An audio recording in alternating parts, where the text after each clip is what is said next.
നഗരത്തിലെ ആ തിരക്കിനിടയിൽ ഒരു ചെറിയ മുറിയിൽ നിൽക്കുകയായിരുന്നു രോഹിത്. അവൻ ഇപ്പോൾ കുറച്ചു ദിവസങ്ങൾക്ക് മുൻപാണ് തന്റെ പഠിത്തം കഴിഞ്ഞത്. ഇപ്പോൾ അവൻ തന്റെ സ്വപ്നം ചിറകണിക്കാനായി ഈ സിറ്റിയിലേക്ക് വന്നിരിക്കുകയാണ്. ഹലോ ഹലോ അച്ഛാ, നിങ്ങളുടെ ശബ്ദം ശരിയായിട്ട് കേട്ടിട്ടില്ല. ഇപ്പോൾ കേൾക്കുന്നു അച്ഛാ, പറയൂ. നിങ്ങൾ ഒന്നും വിഷമിക്കണ്ട, ഞാൻ ഇവിടെ സന്തോഷമായിട്ടുണ്ട്.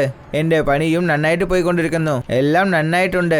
നിങ്ങൾക്കറിയോ, എന്നെ മുംബൈയിലെ ഫേമസ് ആയ ഫാഷൻ ഡിസൈനർ മാഡി റോയുടെ ഓഫീസിലെ ഇന്റേൺഷിപ്പിന് അയച്ചിട്ടുണ്ട്. അതേ പേ കുറച്ച് കുറവാണ്, പക്ഷേ സ്റ്റാർട്ടിങ്ങിൽ ഇത് ഓക്കെയാണ്. നിങ്ങൾ എന്നെ ആശീർവദിച്ചാൽ മതിയാണ്. എനിക്ക് വേറെ ഏതും വേണ്ട. കൊള്ളാമല്ലോ. രോഹിത്തിന്റെ മുംബൈ പ്രയാണത്തിന്റെ തുടക്കം അവൻ എങ്ങനെയാണ് ആഗ്രഹിച്ചത് അങ്ങനെ തന്നെ സംഭവിച്ചു. വളരെ വിശ്വാസത്തോടെ, കഴിയുമെന്ന കരുത്തോടെയും. ഹലോ, എൻ്റെ പേര് രോഹിത് ആണ്. ഞാൻ ഇവിടെ ഇന്റേൺ ആയിട്ട് വന്നിട്ടുണ്ട്. ഇവിടെ എൻ്റെ ആദ്യത്തെ ദിവസമാണ്. ഓ, hi Rohit, welcome to our company. Thank you. ശരി, വരൂ, മീറ്റിംഗ് റൂമിലേക്ക് പോകാം. Good morning everyone. നിങ്ങൾ എല്ലാവർക്കും അറിയാം, നമ്മൾ ഈ സംവത്സരത്തിന്റെ ആദ്യത്തെ കളക്ഷനെ ലോഞ്ച് ചെയ്യാൻ പോകുന്നു. ഇപ്രാവശ്യം എനിക്ക് എന്തെങ്കിലും പുതിയതായിട്ട് വേണം. എങ്ങനെയെന്ന് വെച്ചാൽ ഇതുവരെ ആരും ചെയ്യാൻ പാടില്ലായിരുന്നു. പുതിയ ആലോചനയായിട്ട് ഉണ്ടാവണം. രോഹിത് അദ്ദേഹം പറഞ്ഞ ഓരോ കാര്യങ്ങളും ശ്രദ്ധിച്ചു കേട്ടു. അപ്പോഴാണ്, ശരി, നീയാണോ ആ പുതിയ ഇന്റേൺ? അതെ സാർ. നാളെ രാവിലെ 11 മണിനുള്ളിൽ തന്നെ 5 യൂണിക് ഐഡിയാസ് തരണം. അതുകൊണ്ടാണ് നമ്മളുടെ ജോലി തുടങ്ങണം. ഓക്കെ അല്ലേ? ശരി സാർ. ഗുഡ്. ഹേ രോഹിത്, വാ, കഴിക്കാൻ പോകാം. ഇല്ല, കുറച്ച് പണി ബാക്കിയുണ്ട്. അത് പൂർത്തിയാക്കിയിട്ട് ഞാൻ കഴിക്കാം. അല്ല, നീ എന്താണ് ഈ പറയുന്നേ? ഞാൻ വിളിച്ചില്ലേ, വാ. പക്ഷേ എന്തു പറ്റി? നീ എന്താ ഇത്ര കുഴപ്പത്തിലിരിക്കുന്നേ? ഒന്നുമില്ല, നാളെ പ്രസന്റേഷൻ ഉണ്ടല്ലേ, ഏൺ ചെയ്യണമെന്ന് മനസ്സിലായിട്ടില്ല. അല്ല, അതാണോ കാര്യം? ജോലിയെ പോലെ തന്നെ ആഹാരവും അത്യാവശ്യമാണ്. വാ, വന്ന് ലഞ്ച് കഴിക്ക്. ബാക്കിയുള്ള ജോലി പിന്നെ ചെയ്യാം. റിയ രോഹിത്തിന് പറഞ്ഞു മനസ്സിലാക്കി. എന്നാലേ അവന് പേടിയില്ലാതെ വിശ്വാസത്തോടെ ജോലി ചെയ്യാൻ കഴിയുമെന്ന്. പണി പൂർത്തിയായി, ഇപ്പോൾ ഉറങ്ങിയേക്കാം. നാളെ പ്രസന്റേഷൻ വളരെ നന്നായിട്ടുണ്ടാവണം. തന്റെ ജോലി തീർത്തതിനു ശേഷം രോഹിത് വളരെ ശാന്തമായി ചെന്ന് കിടന്നുറങ്ങി. അടുത്ത ദിവസം അവൻ ഉത്സാഹത്തോടെ ഓഫീസിലേക്ക് പോയി. മീറ്റിംഗും തുടങ്ങി. എല്ലാരും അവരവരുടെ ഐഡിയ പറയുകയായിരുന്നു. രോഹിത്തിന്റെ ടേൺ വന്നപ്പോൾ അങ്ങനെയൊന്നും സംഭവിച്ചു. ഇതുവരെ അവൻ അത് ചിന്തിച്ചു പോലും നോക്കിയിട്ടില്ല. നീ എന്താണ് പറയുന്നത്? ഇതാണോ നിന്റെ ഐഡിയാസ്? അതെ സാർ. എന്താ സാർ, ഇതിൽ എന്തെങ്കിലും തെറ്റുണ്ടോ? തെറ്റോ? ഇതിൽ എവിടെയാണ് യൂണിക്നെസ് ഉള്ളത്? എല്ലാ ഡിസൈൻസും കോൺസെപ്റ്റ്സും പഴയതാണ്. ഞാൻ മുൻപ് തന്നെ പറഞ്ഞല്ലേ, ഇതുവരെ ആരും ചെയ്യാത്ത ഐഡിയാവാണ് എനിക്ക് വേണ്ടതെന്ന്. പക്ഷെ നീ എനിക്ക് ഇത് കാണിക്കുന്നു. Sorry sir. എനിക്ക് നിന്റെ സാരി ഒന്നും ആവശ്യമില്ല. സാരി കേൾക്കുന്നത് കൊണ്ട് എനിക്ക് നല്ല പേര് കിട്ടാൻ പോകുന്നില്ല. അടുത്ത ജോലി തുടങ്ങുന്നതിന് മുൻപ് നിന്റെ ആലോചന കാഴ്ച എല്ലാവற்றிനെയും മാറ്റിയേക്കണം. അല്ലെങ്കിൽ നിന്നെ കൊണ്ട് മുൻപോട്ട് പോകാൻ പറ്റില്ലായിരുന്നു. ശരി സാർ. ആ ദിവസം രോഹിത്തിന് വളരെ കഷ്ടമായിരുന്നു. എവിടേക്കാണ് അവൻ വിശ്വാസത്തോടെ വന്നത്? അവൻ മനസ്സുകൊണ്ട് വല്ലാതെ വിഷമിച്ചു. പക്ഷെ അവൻ തോൽവി സമ്മതിച്ചില്ല. ഇനി നടന്ന കാര്യം അതുപോലെ നടക്കാൻ പാടില്ലായിരുന്നു. പക്ഷേ കുഴപ്പമില്ല, നടക്കുന്നത് എല്ലാം നല്ല കാര്യത്തിന് വേണ്ടിയാണ്. ഇനി ഞാൻ കഷ്ടപ്പെട്ട് അധ്വാനിക്കണം. രോഹിത് തന്നെ ആശ്വസിപ്പിച്ചു. എന്നിട്ട് വീണ്ടും ഉത്സാഹത്തോടെ ജോലി തുടങ്ങി. ഈ വർഷം ഷോയ്ക്കുള്ള ഏർപ്പാട് വളരെ നന്നായിരുന്നു. തീം എന്താണെന്നാൽ Indo western new year collection. കൊള്ളാമല്ലോ, Indo western new year collection. ഇത് ശരിക്കും വളരെ യുണീക്ക് ആയിട്ടുണ്ട്. ഇനി ജോലി ചെയ്യുന്നത് വളരെ ഇൻട്രസ്റ്റിംഗ് ആയിട്ടുണ്ടാവും. എല്ലാരും അവരവരുടെ പണി ചെയ്യാൻ തുടങ്ങി.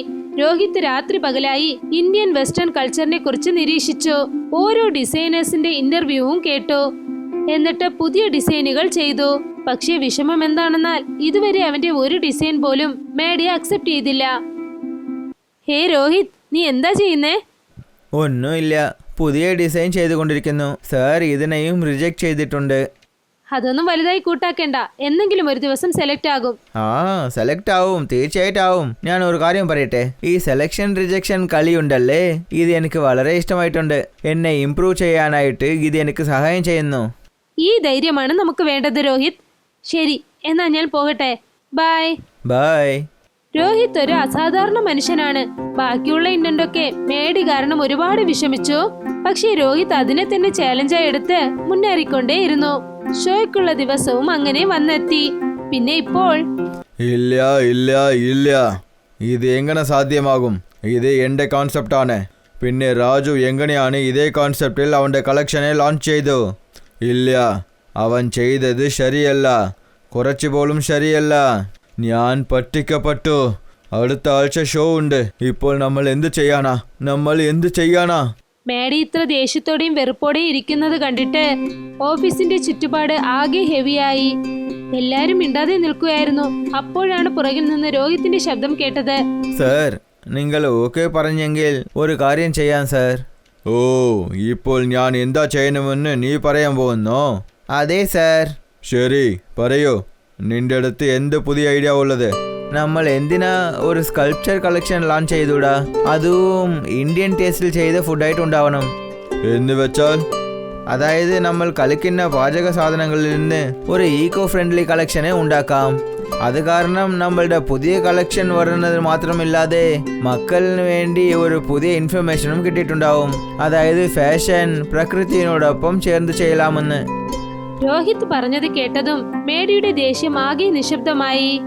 അദ്ദേഹം ആദ്യമായി ആ ഇന്റർനെറ്റിനെ വളരെ വിചിത്രമായി നോക്കി. എല്ലാ ഡിസൈനേഴ്സും രോഹിത്തിന്റെ ഐഡിയയിൽ ജോലി ചെയ്യാൻ തുടങ്ങി. രോഹിത് പറഞ്ഞു, വസ്ത്രങ്ങളുടെ കോസ്റ്റ്, പിന്നെ സ്കൾപ്ചർ ഡിസൈൻ ചെയ്യാൻ.